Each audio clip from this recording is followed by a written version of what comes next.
आज पूरी दुनिया सनातन के पर्व छठ में डूबी हुई है।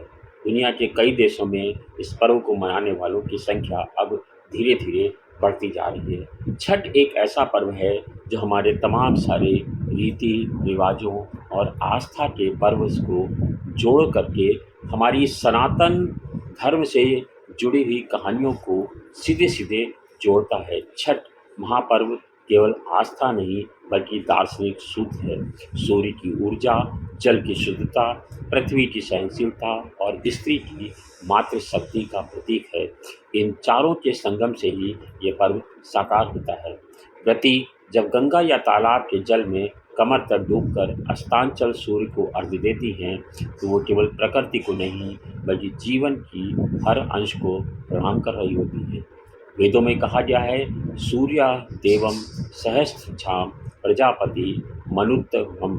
सूर्य सहस्त्र जल सहस्त्र नेत्रों वाले वह परम पुरुष हैं जो सबका पालन करते हैं।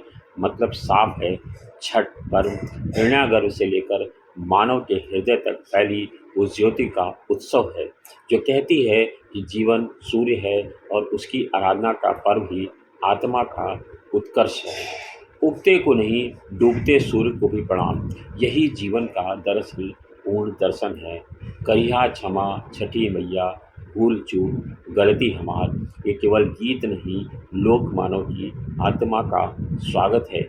उगते सूर्य को प्रणाम तो पूरी दुनिया करती है, किंतु डूबते सूर्य को भी अर्घ्य देने की परंपरा केवल भारत भूमि की माटी में ही पल्लवित हुई है। यही वो दर्शन है जिसने हमें सिखाया है कि उदय और अस्त होते हुए सूर्य, अस्त, जन्म और मृत्यु, सफलता और अवसान सब एक ही चक्र का हिस्सा है। क्योंकि यही वो दर्शन है, यही भारतीय दृष्टि है जो शिव और शव दोनों में समान भाव से देखती है। छठ महापर्व इसी दर्शन का हिस्सा है जहाँ श्रद्धा, विज्ञान, अनुशासन और परंपरा पर्यावरण की चेतना एक साथ प्रसरित होती है। जब सूर्य की बात की जाती है तो सूर्य छठ पर्व की बात होती है तो ये इसकी आदिकाल से आप देखें तो इसको रामायण काल से भी जोड़ा जाता है कि कहा जाता है कि रामायण काल में ही छठ की वैदिक परंपरा पड़ गई थी। इसकी छठ की व्रत की जड़ें रामायण में गहराई तक जाती हैं। जब भगवान राम माता सीता वनवास को निकले तब सीता ने गंगा के तट पर जल में खड़े होकर सूर्यदेव से अयोध्या की रक्षा की प्रार्थना की थी। 14 सालों बाद अयोध्या के लौटने के बाद 6 दिन बाद दीपावली के उपरांत माता सीता ने पुनः सूर्य षष्ठी व्रत किया था। कहते हैं कि ये व्रत उसी दिन से लोक आस्था का पर्व बन गया।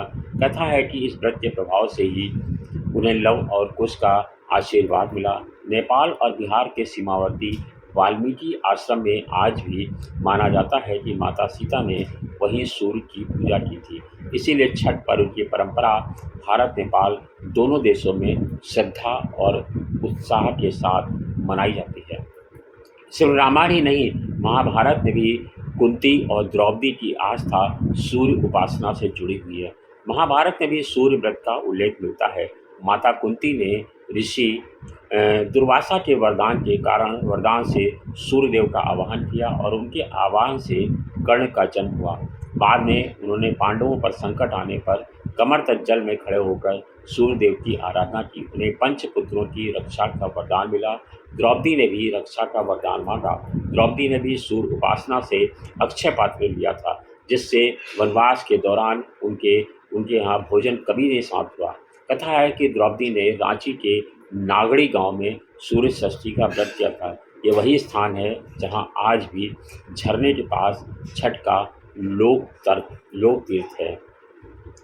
दरअसल षष्ठी देवी का जो व्रत है जिसे छठ में पूजन किया जाता है वो सूधे मातृत्व और नवजीवन का प्रतीक है। छठी माता या षष्ठी देवी की प्रार्थना का जो पर्व चला आ रहा है वो आज का नहीं, आदि अनादिकाल से है। अगर रामायण महाभारत की बात देखें तो छठी माता या षष्ठी देवी की कथा राजा प्रियव्रत और रानी मालिनी से जुड़ी है।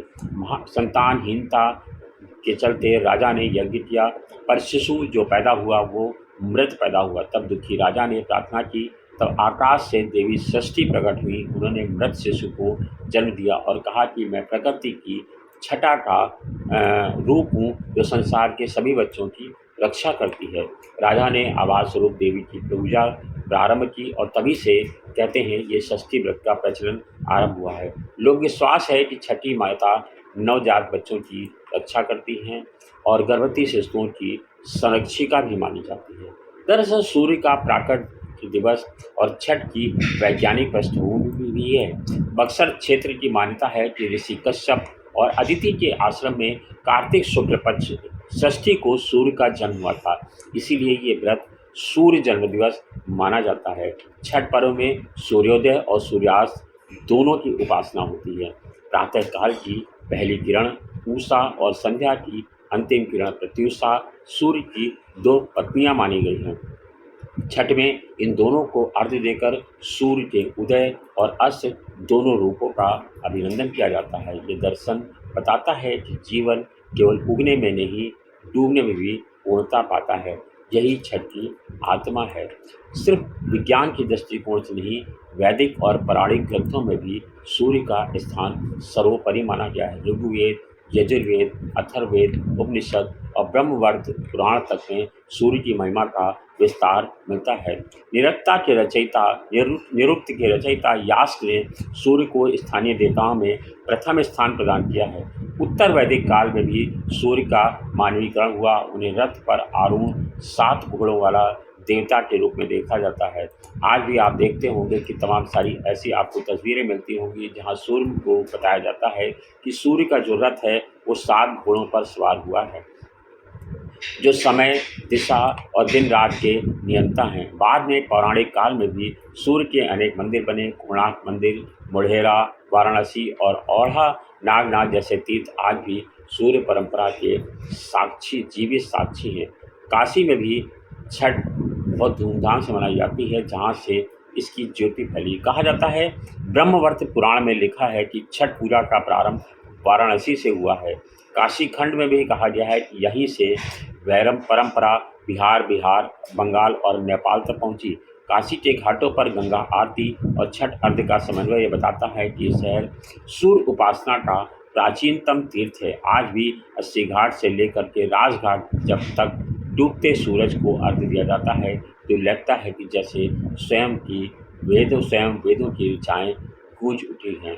दरअसल सूर्य प्रत्यक्ष देवता और जीवन का आधार है। सूर्य आत्मा जगतस्थो सस्य अर्थात सूर्य की समस्त चराचर का आत्मस्वरूप है। सूर्य केवल ऊर्जा का स्रोत नहीं बल्कि जीवन का सार तत्व है। उसके बिना पौधे, पेड़, प्राणी, जल, वायु कुछ भी अस्तित्व में नहीं है। इसीलिए भारत में सूर्य को न केवल पूजित देवता माना गया है बल्कि जीवित, जागृत और साक्षात ईश्वर के रूप में देखा गया है। मर्यादा पुरुषोत्तम श्री राम से लेकर श्री कृष्ण तक सभी ने सूर्य की उपासना की। वनवास में द्रौपदी जी ने व्यथित होकर भगवान सूर्य से पांडवों को अक्षय पात्र दिया, जो द्रौपदी की पाक कला से ब्राह्मण की पोषण करता रहा। श्री कृष्ण के पौत्र सांब जब कुष्ठ रोग से पीड़ित हुए तभी ऋषियों ने सूर्य उपासना का मार्ग बताया। छठ का पर्व केवल आस्था नहीं बल्कि वैज्ञानिक संतुलन का साधना भी है। सौरमंडल का केंद्र सूर्य पृथ्वी को न केवल ऊर्जा देता है बल्कि ऋतु, चक्र, जैविक लय और मानसिक संतुलन भी उसी से नियंत्रित होते हैं। सूर्य की किरणों में मौजूद परावैंगनी किरणें, जिसे यूवी कहा जाता है, इस शरीर को रोगाणु रहित करता है। विटामिन डी, जो हमारी हड्डियों और रोग प्रतिरोधक क्षमता के लिए आवश्यक है, केवल सूर्य से ही मिलता है। वैज्ञानिक बताते हैं कि सूर्य के प्रकाश में सेरोटोनिन और मेलाटोनिन का स्तर बढ़ता है, जो मन को प्रसन्नता, स्थिरता और सकारात्मकता देता है। इसी कारण जब कोई व्यक्ति छठ व्रत के दौरान सूर्य की ओर जल अर्घ्य अर्पित करता है तो वह जो है तमाम अपनी ऊर्जाओं को भी प्रकट कर रहा होता है। और माना जाता है कि सूर्य को जब जल दिया जाता है तो उससे तमाम सारी ऊर्जाएं हमें मिलती हैं। ये ऊर्जा ध्यान और अनुशासन का यौगिक अभ्यास भी कर रहा होता है। सूर्य की स्वर्णिम किरणें जब जल में परावर्तित होती हैं तो उसका प्रभाव सीधे हमारे शरीर और मस्तिष्क पर पड़ता है। यही कारण है छठ पर्व को आरोग्य और शुद्धि का पर्व भी कहा गया है।